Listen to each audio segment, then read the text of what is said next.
Hey, how's it going, everybody? Let me know if you can hear me in the chat. Let me know if you can see me. We'll be doing a little live stream this afternoon, early evening, late evening, depending on where you are. Wasn't something I was really planning on doing until maybe the last day or so, and then thought maybe I would do a live stream last night, but I didn't want to butt into Ken Heron's show, so I was going to wait until maybe today. So let me know if you guys can hear me at all. I'm going to be streaming for the next little while. Just type something in the chat if you can see and hear clearly. And if not, I'll make some adjustments, but otherwise I'll wait until someone chimes in. We'll be talking about the Cinelifter. Adrian, I just started the stream, so hopefully we'll get more people on. I also haven't posted in 3 weeks, so that's another problem. There we go. Sweet. Okay. So basically what we're doing here, we got the webcam. My little microphone's going to be right here. So it's not going to be right next to my mouth, but hopefully you can still hear me well. Let me call out a few people. Adrian, what's going on? Drone Freedom, Chad, Air Visuals, and Steve Miller. Awesome. We're going to have two different camera angles for this stream. We're going to have this one. We're also going to have this one. And this is going to be top down, showing the Shendrones Thicc 2.0 Cinelifter. And we'll jump into that in just a second. We got Maddie Downs in here and a few other people. Very good. All right, so as we're going to talk about this, we're just going to start diving into Cinelifters. And a Cinelifter for FPV is just a really big FPV drone that can handle a larger camera than just a GoPro or something like that. Got Chris coming in. Nice to see you, Chris. So basically what we're talking about is an FPV drone that can hold a big camera like this. I mean, this is big in comparison to a GoPro anyway. This is the Blackmagic Design Pocket Cinema 4K. And it would be considered a professional quality camera to put on an FPV drone.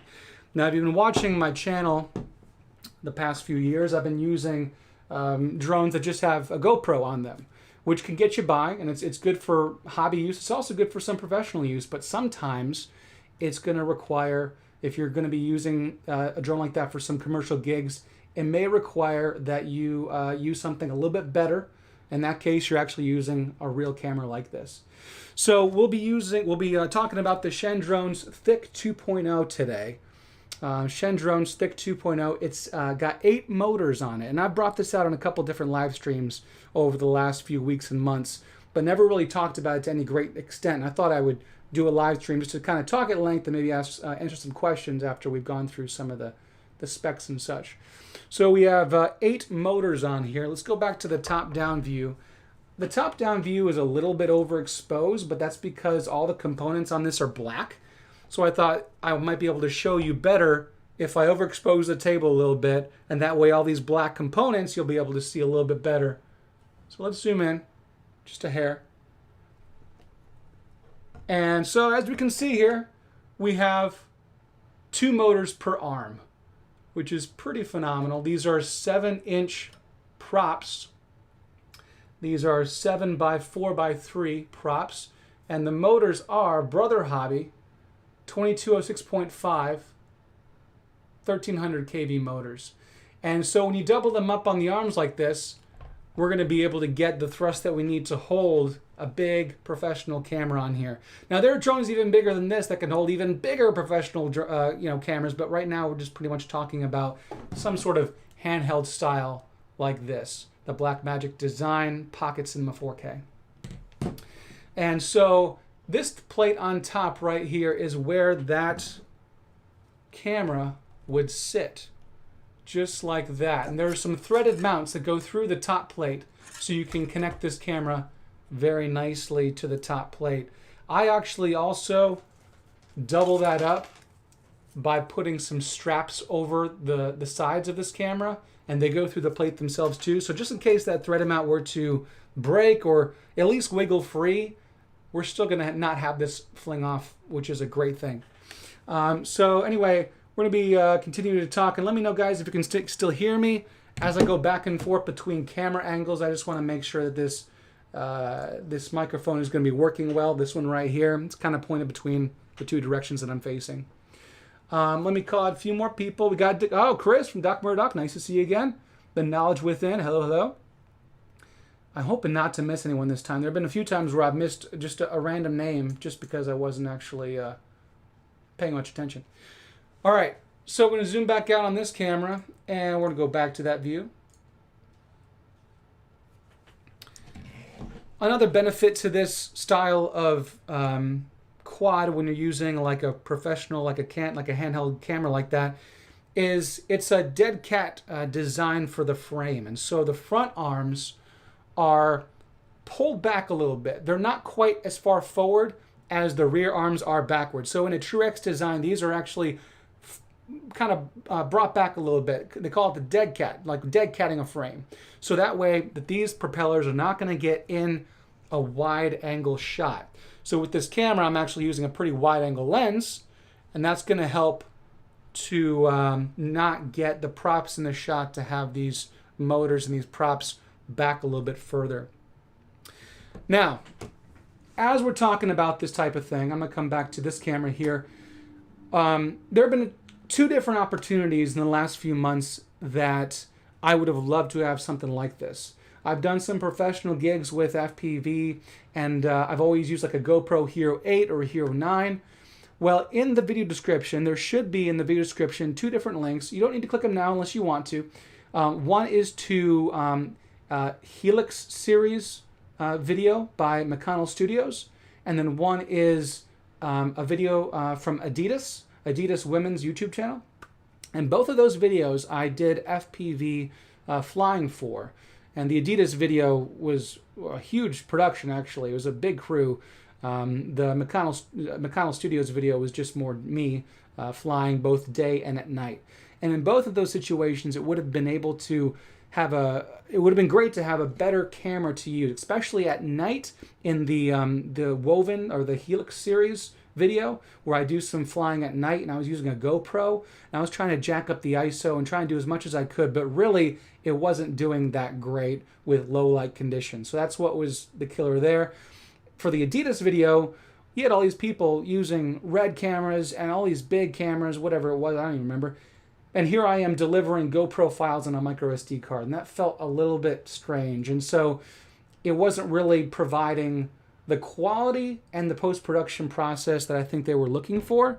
To deliver raw quality video files to someone like ProRes or Blackmagic Raw really gives the editor of these bigger productions a lot more to work with. And so in the future, I want to show up with something better like this, as opposed to using a GoPro on a 5-inch quad, and that just doesn't feel like, I don't know, it just feels kind of weird rolling up. And, you know, I can still deliver a quality product, but it's nothing like showing up with something legit that I can give them to edit to the fullest extent. Let's see, B-Rep FPV, what's going on? Gav29. Got a few questions here. Yeah, how long, well, do you record in 24, 30, or 60 with drones? Well, with this one particularly, I've been doing a lot of 30 frames per second. That seems to work the best for the look I'm going for. But if I do have a need to slow down the footage in the future, I might do 60. 60 also is better for fast action maybe. So if you're doing a lot of flips and rolls, you might want to do 60 versus 30. But for this particular drone, I'm not going to even do flips and rolls. I don't see why I would need to. This is more for chasing a sports car, getting some artistic shots like I was doing in some of those videos I referred to in the video description, and just making sure you get the best quality out of your flying that you can get versus GoPro. In that case, might do 24, might do 30, probably 30 with FPV. 24 with FPV is really getting a little bit too, there's not enough frames, especially for the movement. The faster you go with an FPV quad, the more frames you need to make it look good. And in terms of how fast it goes, well, that's a good question. How fast does it go? 75 to 80 miles an hour in bursts. Not terribly long bursts, but could reach that in bursts. The fact it's so heavy, and despite that fact that we have 8 motors, we're still going to have a very heavy quad, and it's going to take a lot just to keep it in the air. But to answer the other question I meant to ask, Drone Freedom, how long to fly? Let me go back to this view.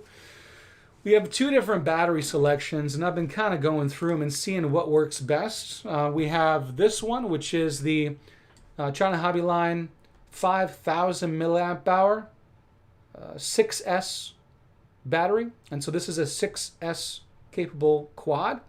And we also have this HRB Power LiPo. This is a 3,300 milliamp hour 60C 6-cell battery. The C rating I'm not entirely concerned about, because the higher you go in milliamp hour, the lower the C rating can be while still maintaining an adequate amperage. Now you put 8 motors on this thing, that does change a little bit, and I'm not sure what the figure is to determine what that is, but either way, 60 and 70 seem to be okay. I'm still bringing these down at a decent voltage without over discharging them. Sag is more of an issue on this guy than it is on this guy, but this guy is so much heavier that this thing flies noticeably different. So it's not going to fly like your average 5-inch quad. It's definitely going to be heavier, fly a little bit more like a school bus, not quite as nimble. And so if you do need to do something nimble, I can think of when Johnny FPV did his video with Porsche recently, and it was in both the snow as well as the sandy desert, and it was kind of a environment that switched back and forth, and it was an amazing video. He used something like this, different camera, but very similar in terms of the actual quad underneath it. And he used these batteries, 5,000 milliamp hour batteries. And there was one shot where he did not use this quad, and it was the shot of him going through the vehicle's windows. He used a regular 5-inch quad with a GoPro on it, because it really, you couldn't even make this fit through the window at all. So there's going to be always uses for going back to a GoPro, but there are multiple uses and growing uses for something this big. Let's see.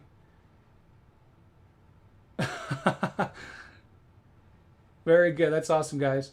Let's see. Recovery 1 drone. Yep. Nice to see you as well. Thanks for tuning in.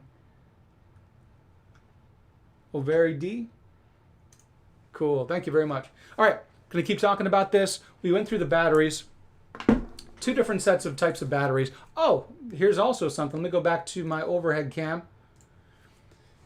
On the end, you'll see that there are 2 selections of connections for batteries. One is an XT60. That's normal for 5-inch quads. One is an XT90. And this is the first time I've ever used an XT90. Let me see if I can bring it up a little higher. My lighting doesn't go... My sweet spot for lighting is about right there. XT90 is much bigger and allows for more current to flow through, more amp draw. And so when we're talking about these 2 batteries, my 3300 is XT60. See if I can bring this brightness down a little bit. There we go. My XT60 right here is for this battery, and then for this battery, it's XT90. So it really depends what I want to use. If I want to use this one, I can definitely go the XT90 route. If I can use this one, I want to go the XT60 route. And in the video description of this live stream, you'll see also a couple rotor builds for this design. And you'll see how, I think it's the top listed one, how they were able to solder both of these together and still go to separate 4-in-1 ESCs. So inside of here, there are 2 separate 4-in-1 ESCs. The top one goes to the top 4 motors, the bottom one goes to the bottom 4 motors. And you have to power each one, adequately. So to solder both of these together means that if I were to plug in the XT90, I'm still powering the entire quad. If I'm going to power in the XT60, I'm still powering the entire quad. And if somehow, for some reason, I would have to plug in 2 of these, I don't know even how I would do that at that point, I could still get the same voltage and everything like that. So that's pretty cool to be able to go back and forth. The only thing is, this battery is so big, I have to mount it sideways so I don't land on it versus the landing gear. So the landing gear is only so tall. So that's definitely a consideration. When you slip this in, you slip it this way, you'll be landing on your own battery instead of the landing gear. So you got to go sideways. Let's see. Back to the chat for a second. Shelby Vol, yep, I'm going to be down here for maybe like 30, 45 minutes, and then I'll meet y'all out there. It's so hot. So North Carolina, it's 96 degrees last I saw.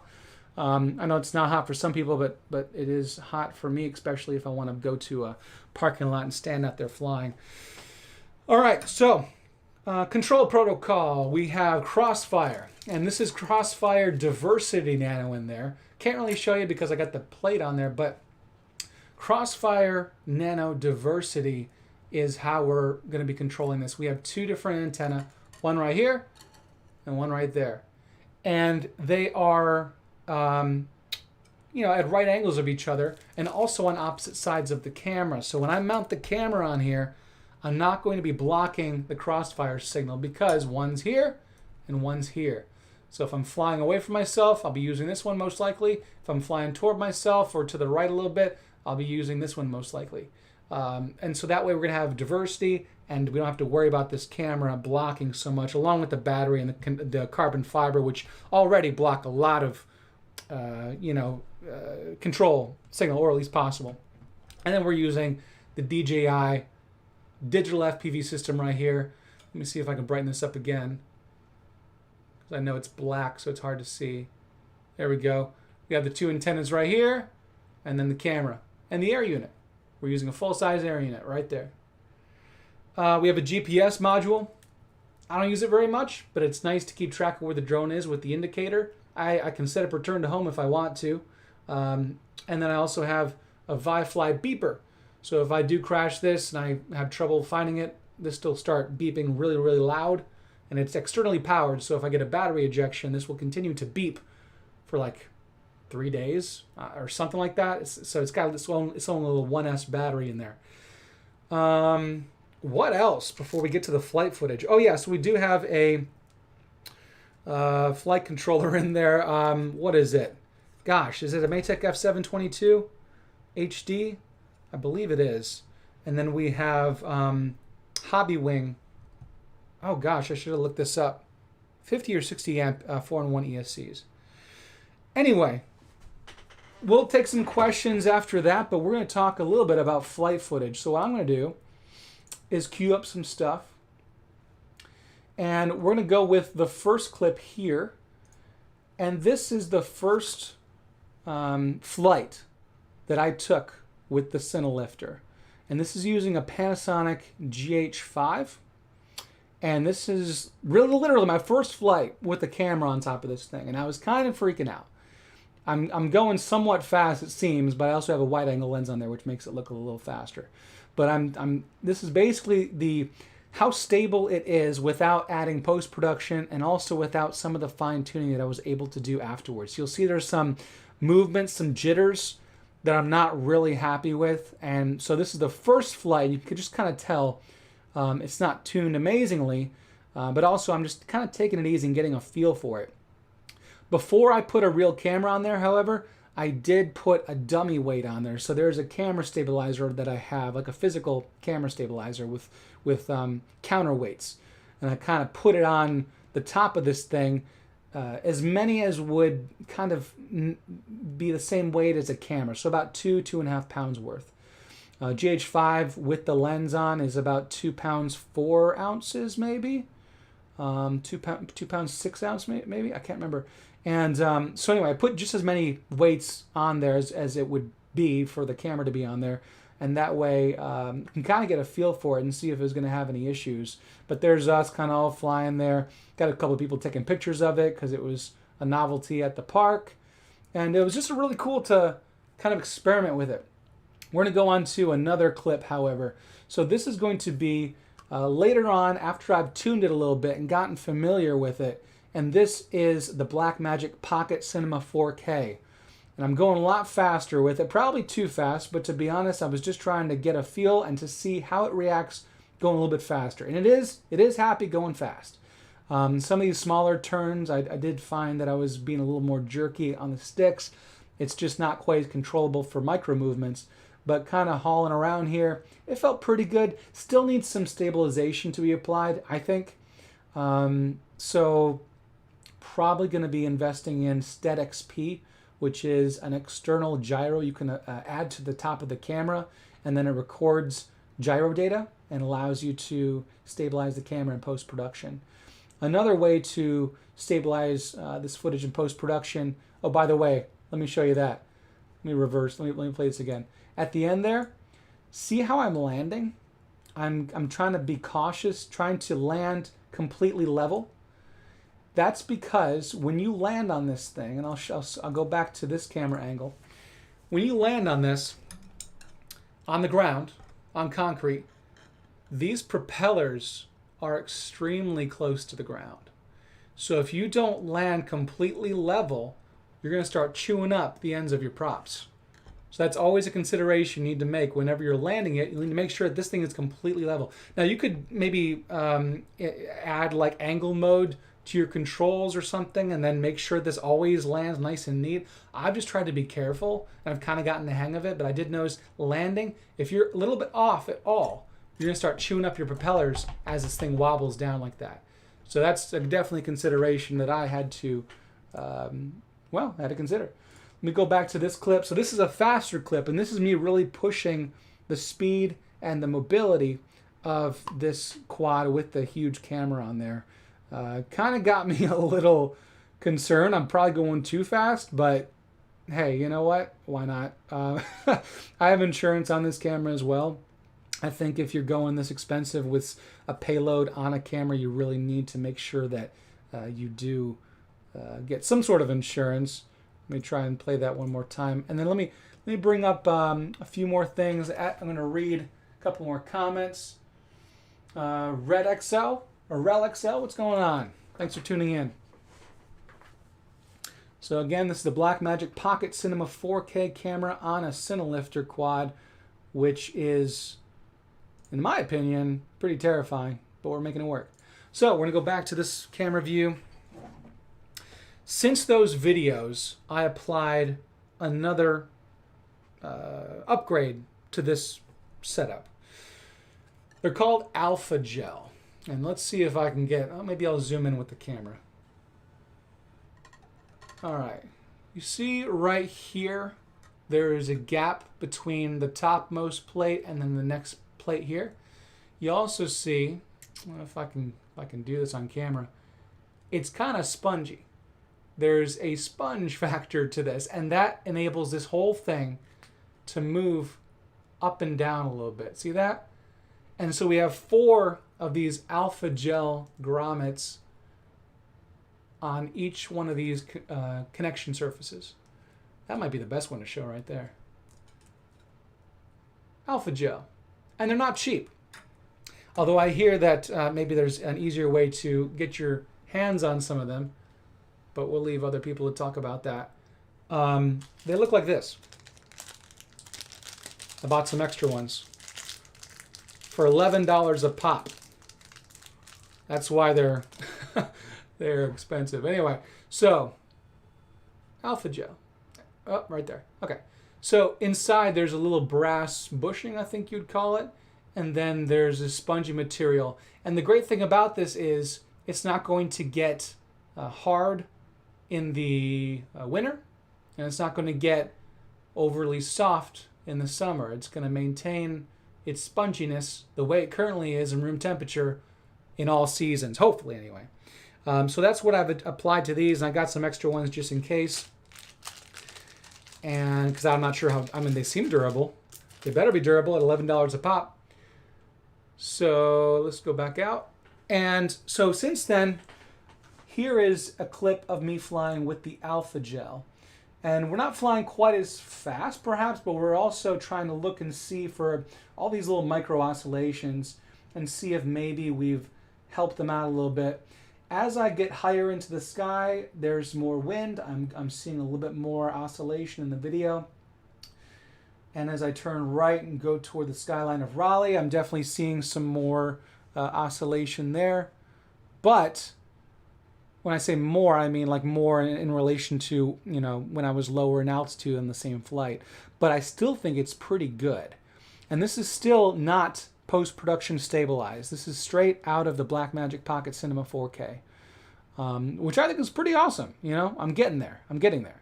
We're still kind of making sure that we can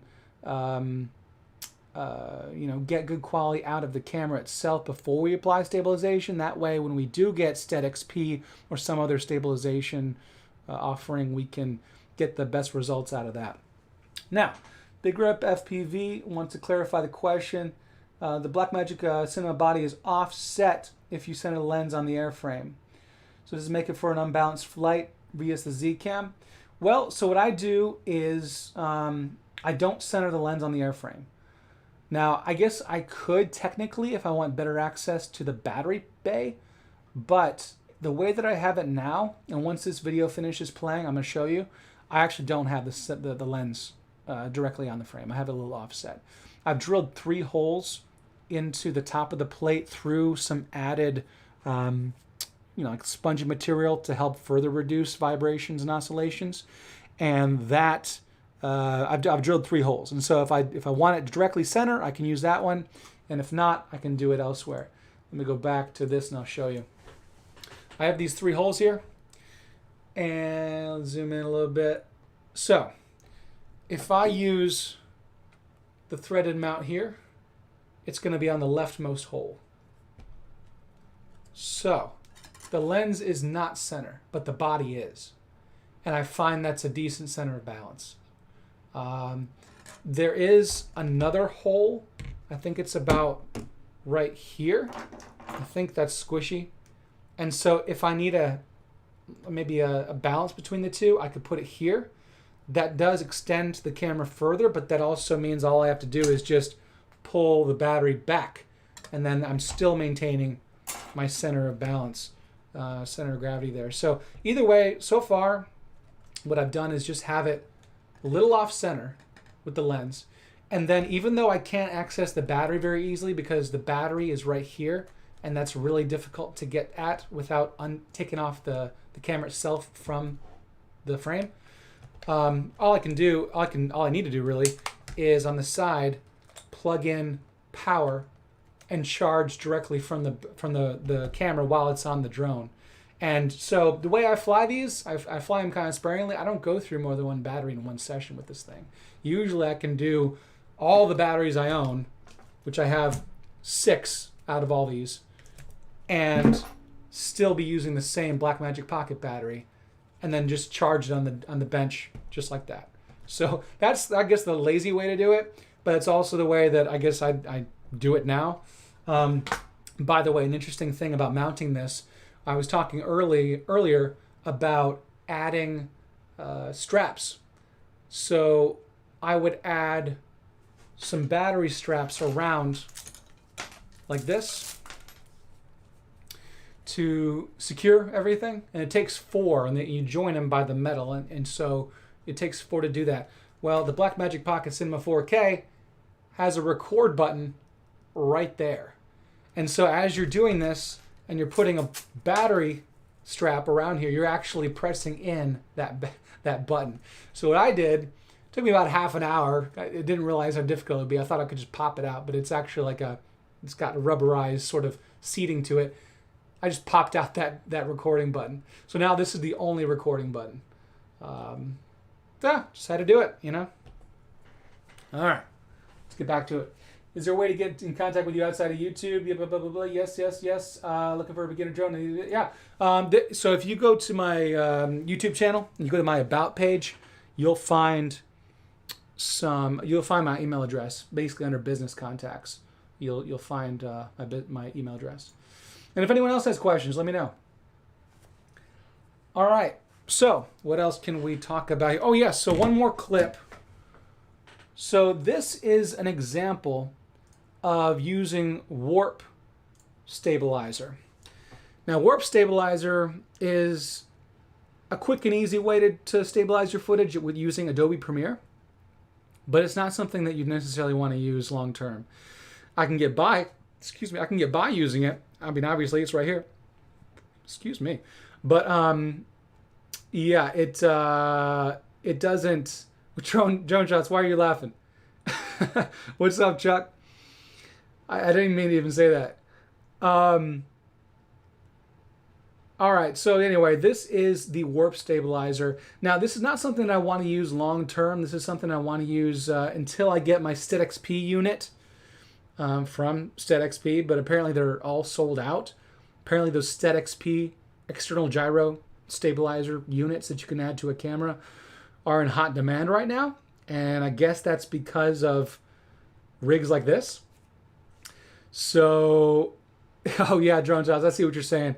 I'd hate it too. Yeah, so we're talking about $2,800, maybe upwards of $3,000 if you're adding all this stuff to it.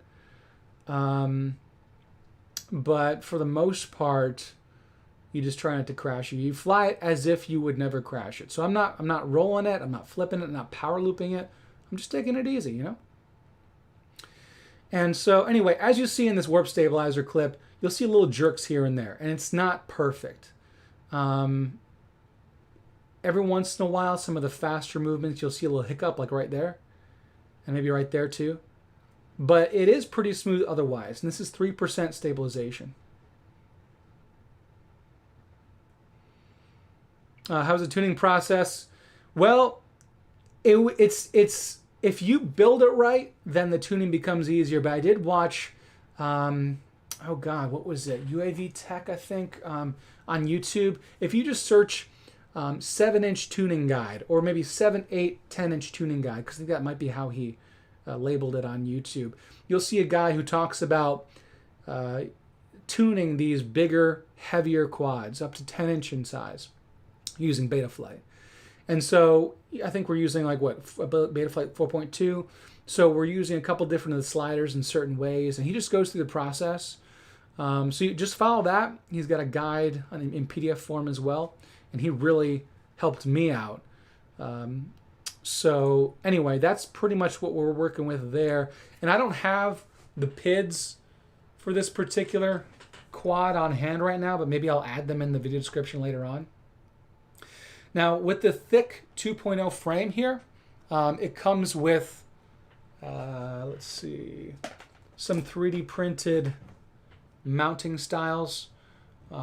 These are supposed to be bent like severely, and that allows for a bit of a spongy sort of hovering mount for the camera. But I noticed when I would throttle up and kind of chop the throttle and then, you know, blip it like that, they were so spongy that it caused the camera to bob up and down on the top plate, even when the drone and this FPV camera itself looked really, really smooth in the FPV feed. So I ditched those and I actually went for this incremental sort of mounting thing here. So there's 2 different screws, and as you unscrew them, this whole front will start to lift up, and you'll start to increase your FPV tilt. Right now we're really low. I mean, this must be like what, 10, 15 degrees max, which is probably too low, especially considering my FPV camera is even higher than that, looks like. So you really want to make sure that your FPV camera and your real camera are going to be of similar tilt. So I would raise this camera tilt up a few more degrees to match my FPV camera.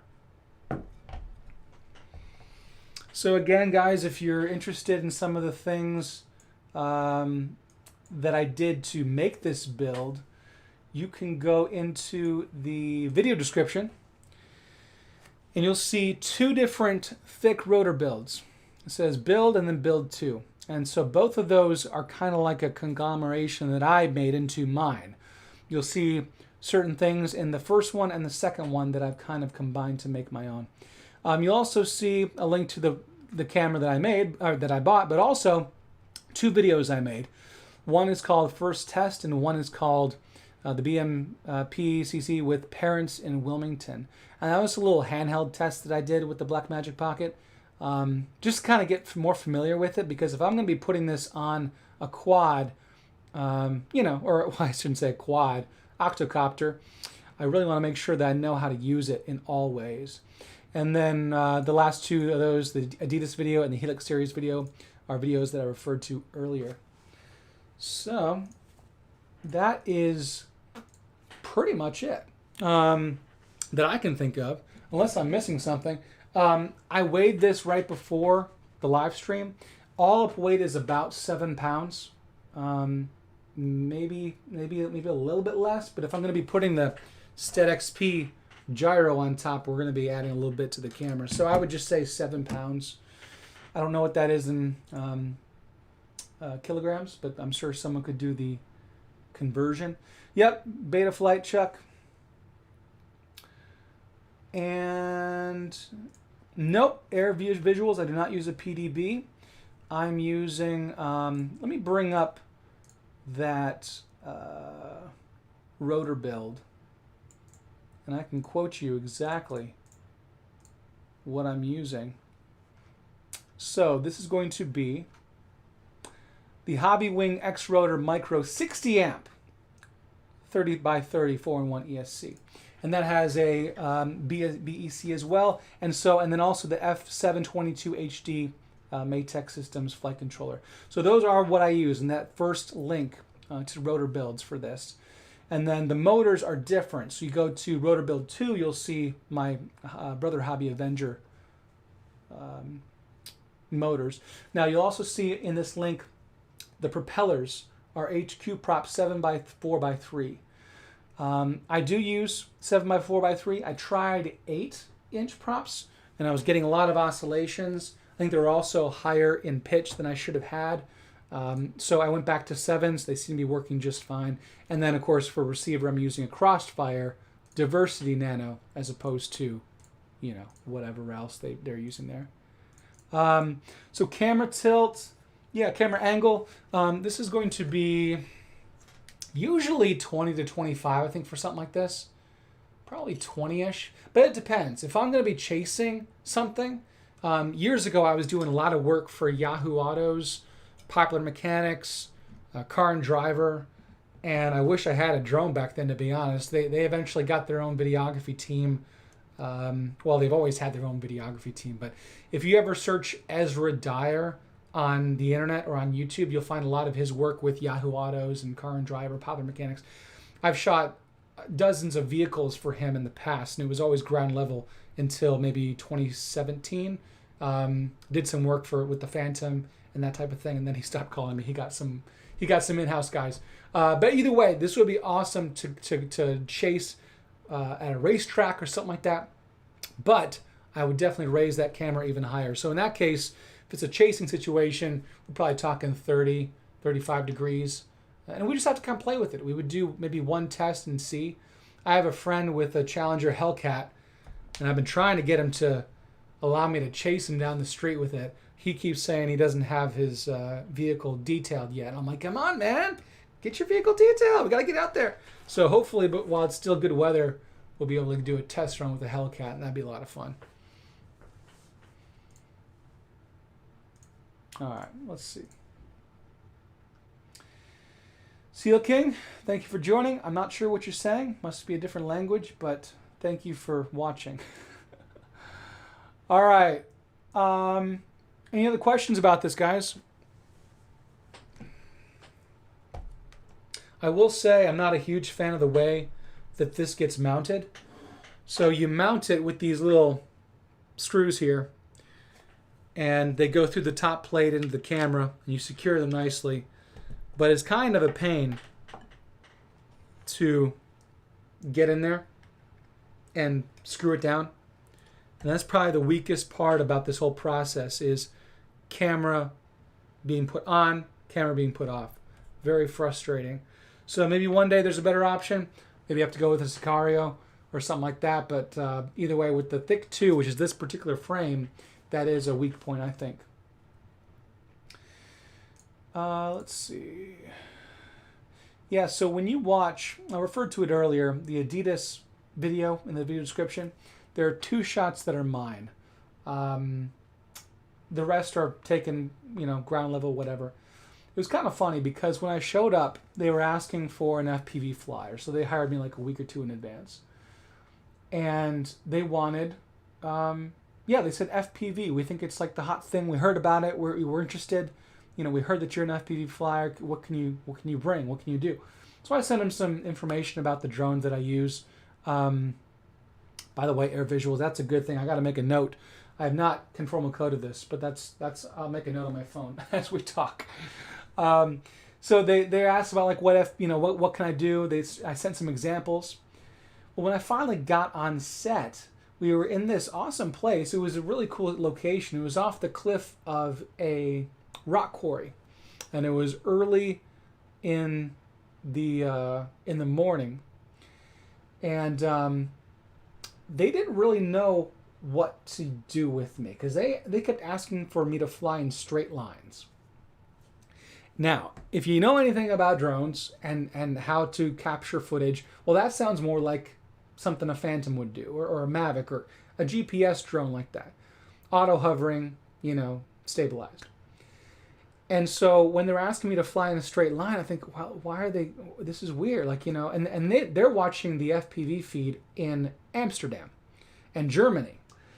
Because that's where I guess Adidas headquarters ultimately is. So we're live streaming my DJI video that you guys have seen multiple times on my YouTube channel, like on a Sunday. They're live streaming that to overseas, and someone overseas is in my ear directing me on how to fly, and they keep asking for to fly straight. Part of the reason is everyone had set up all their tech equipment, like all their video village, to one side of the person we're trying to shoot. So that means I can't do an orbit. I can't do some of these normal FPV shots. I can't even turn the drone at all because of the wide angle of the GoPro without getting all this stuff that shouldn't be seen in the video. And it was really frustrating to me because I showed up to set hoping to get some awesome shots, doing some aerial acrobatics and get this subject captured in a way that they've never seen before. And then all of a sudden they're asking me to fly in straight lines. So it made me realize if they're asking for straight lines, then a GoPro is like, why am I using this a GoPro? I could have been having a much better camera, even the Autel Evo 2 Pro 6K, better camera, and get a better shot going in a straight line.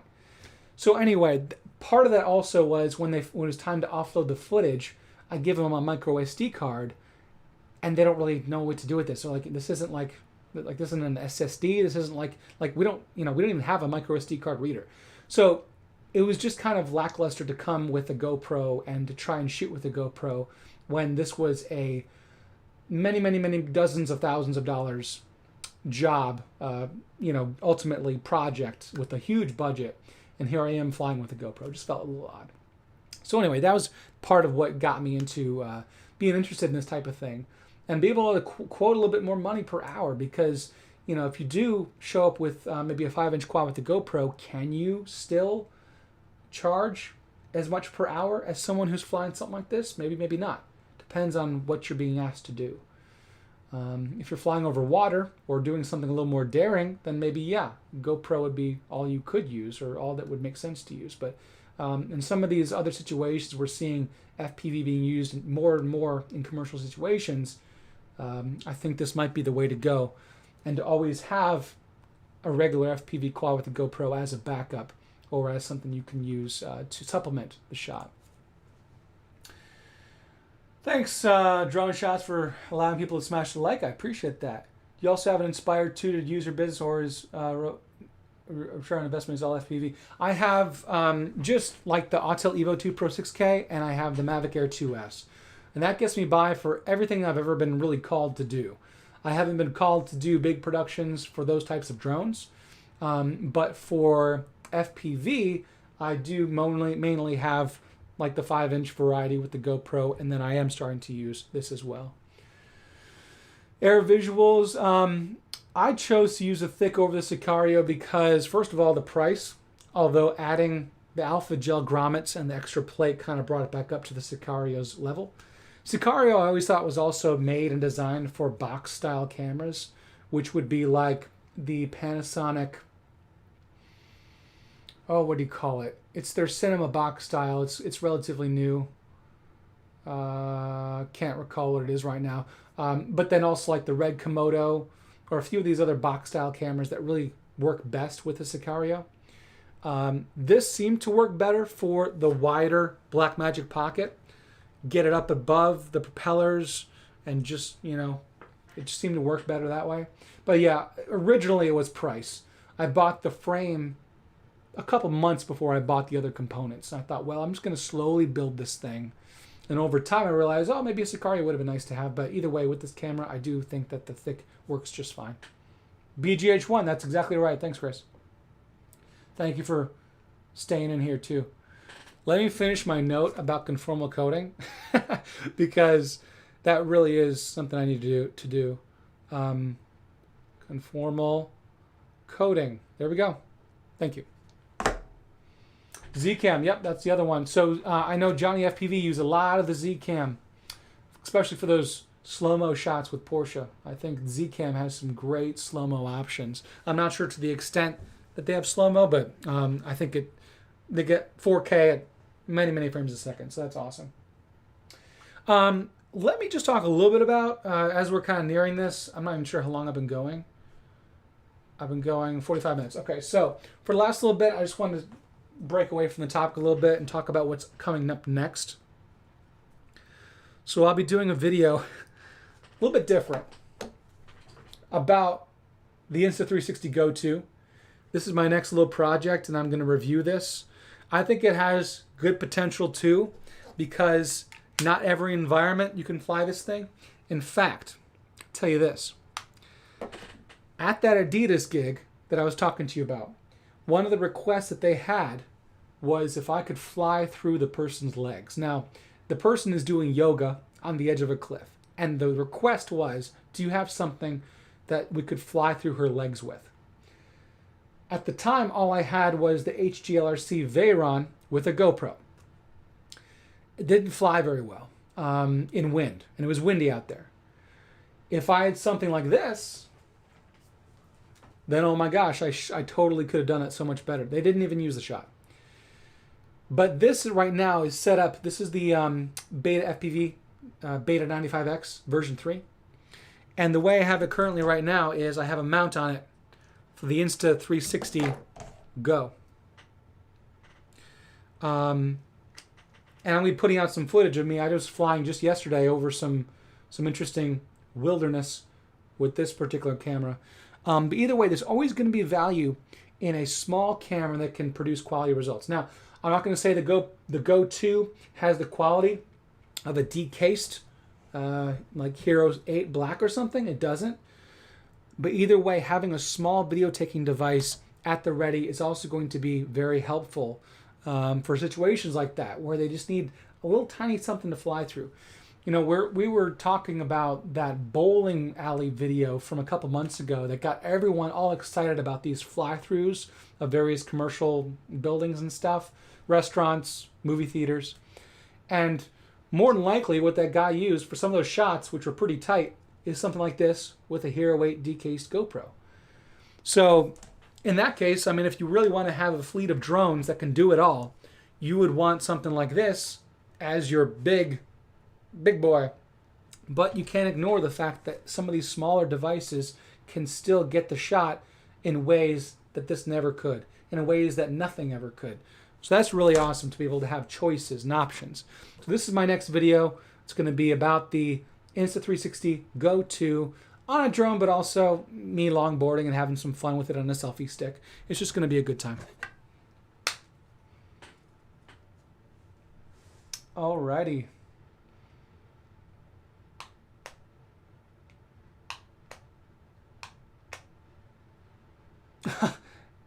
I was just reading what Seal King was saying. I don't even know what he's saying. That's crazy.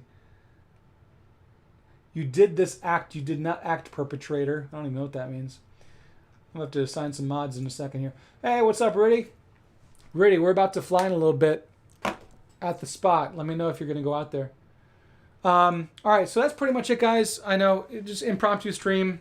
Not a whole lot of viewers. I didn't announce it. No surprise. But it is a Friday, so I thought I'd at least do it now. I was going to do it yesterday, and then Ken was doing his show for a while, and then by the time he ended, I was like, you know what? It's too late for a weeknight. So anyway, I'll be interested to see how this looks in playback, because this is the first time I've done this with this camera here, as well as my overhead camera to show what I was talking about a second ago, which is the Shendrones Thicc 2.0 with the Blackmagic Pocket Cinema. All right, guys, I think what I'm probably going to do is just finish this up with the video the stabilized video that I had on my Facebook a few days ago, and then we'll hang it up. Thanks so much for joining, everybody. And until next time, we'll have you flying. Later.